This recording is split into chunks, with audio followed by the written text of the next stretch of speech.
अमीरुल मोमिनीन हज़रत उमर बिन खिताब मजलिस में जलवा अफरोज थे। इतने में दो नौजवान एक देहाती आदमी को पकड़े हुए लाए और हज़रत उमर बिन खिताब के सामने उसे खड़ा कर दिया। अमीरुल मोमिनीन ने पूछा, बात क्या है? नौजवान ने अर्ज़ की, ए अमीरुल मोमिनीन, इसने हमारे वालिद को नाहक कत्ल किया है। अमीरुल मोमिनीन ने पूछा, तूने इनके बाप को किस तरह कत्ल किया है? देहाती ने जवाब दिया, वो अपना ऊँट लेकर मेरी ज़मीन में दाखिल हो गया। मैंने उसे दाखिल होने से मना किया, लेकिन उसने मानने से इनकार कर दिया। चुनाचे मैंने पत्थर इसको दे मारा, पत्थर इसके सर पर लगा और वो वहीं ढेर हो गया। हज़रत उमर ने देहाती की गुफ्तगू सुनी और फरमाया, खून का बदला खून। देहाती ने अर्ज़ की, ए अमीरुल मोमिनीन, मैं आपसे उस ज़ात का वास्ता देकर गुजारिश करता हूँ जिसके सबब आसमान और ज़मीन कायम है कि आप मुझे सिर्फ़ एक रात के लिए छोड़ दें ताकि मैं गांव जाकर अपनी बीवी और बाल बच्चों से मुलाकात कराऊं और उन्हें इस बात से आगाह कर दूं कि अनकरीब मैं कत्ल किया जाने वाला हूं। इस बात से आगाह करके मैं आपकी खिदमत में हाज़िर हो जाऊंगा। अल्लाह की कसम, अल्लाह ताला के बाद मेरे सिवा मेरे बाल बच्चों की देखभाल करने वाला कोई और नहीं है। अमीरुल मोमिनीन ने फरमाया, तू गांव जाने के बाद मेरे पास लौट कर आएगा, इस बात की ज़मानत कौन देगा? अमीरुल मोमिनीन की बात सुनकर लोगों का मजमा खामोश हो गया, क्योंकि कोई भी आदमी उस देहाती का नाम तक नहीं जानता था और न किसी को उसके घर या ख़ानदान का पता था। फिर ऐसी सूरत में भला कौन उनकी वापसी की ज़मानत दे सकता था? और वो ज़मानत भी वैसी नहीं थी कि 10-20 दिनार या ऊँट घोड़ा या जायदाद व ज़मीन देकर जान छुड़वाई जा सके, बल्कि ये गर्दन की ज़मानत थी। अगर वो देहाती वापस आ गया तो खैर, वरना तलवार से जामिन की गर्दन उड़ा दी जाएगी।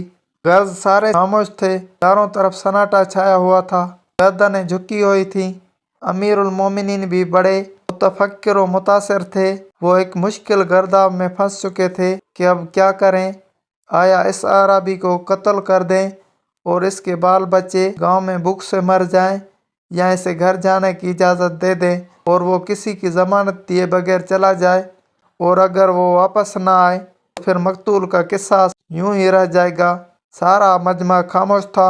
अमीरुल मोमिनीन ने थोड़ी देर अपना सर झुकाए रखा और फिर मकतूल के दोनों नौजवान बेटों से फरमाया, क्या तुम दोनों इस कातिल अराबी का जुर्म माफ़ कर सकते हो?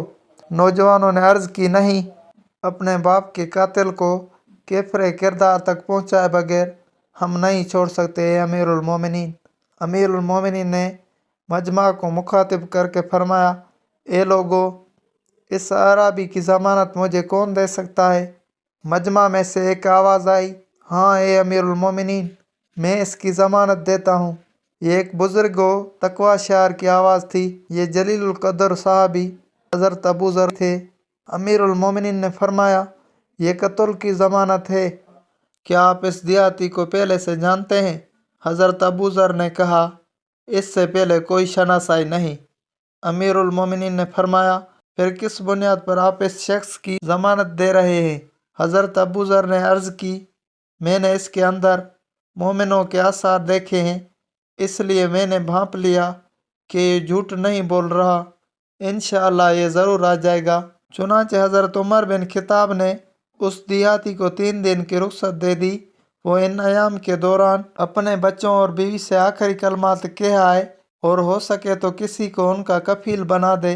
अमीरुल मोमिनीन की इजाज़त पाकर देहाती अपने घर को चला गया।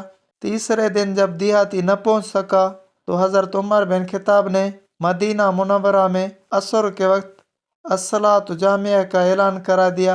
कसास तलब करने वाले दोनों नौजवान हाजिर हुए और लोगों का मजमा जमा हो गया।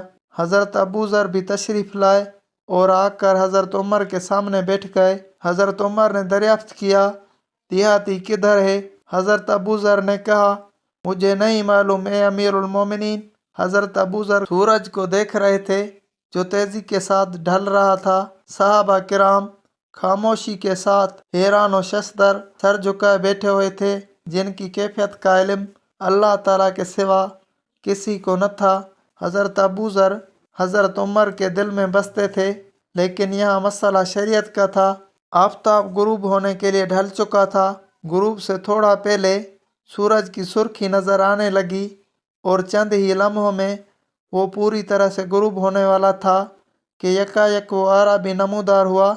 حضرت عمر نے اسے دیکھتے ہی اللہ اکبر کا نعرہ لگایا۔ ان کے ساتھ مسلمانوں نے بھی نعرہ تکبیر بلند کیا، اور پھر وہ عربی تیز قدموں سے چلتے ہوئے لوگوں کے مجمع میں پہنچ گیا۔ حضرت عمر نے فرمایا، اے آدمی، اگر تو اپنے گاؤں میں ہی رک جاتا تو ہم تجھے نہیں جان سکتے تھے اور نہ تیرے گھر کا پتہ چل پاتا۔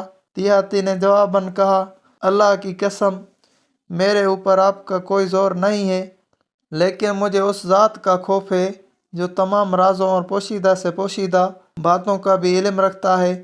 امیر المومنین نے مقتول کے دونوں نوجوان بیٹوں سے فرمایا، تمہاری کیا رائے ہے؟ نوجوانوں نے روتے ہوئے عرض کی، اے امیر المومنین، اس دیہاتی کی صداقت کی وجہ سے ہم اس کو معاف کر رہے ہیں۔ امیر المومنین نے اللہ اکبر کا نعرہ بلند کیا اور آپ کی آنکھوں سے خوشی کے آنسو آپ کی داڑھی پر گرنے لگے۔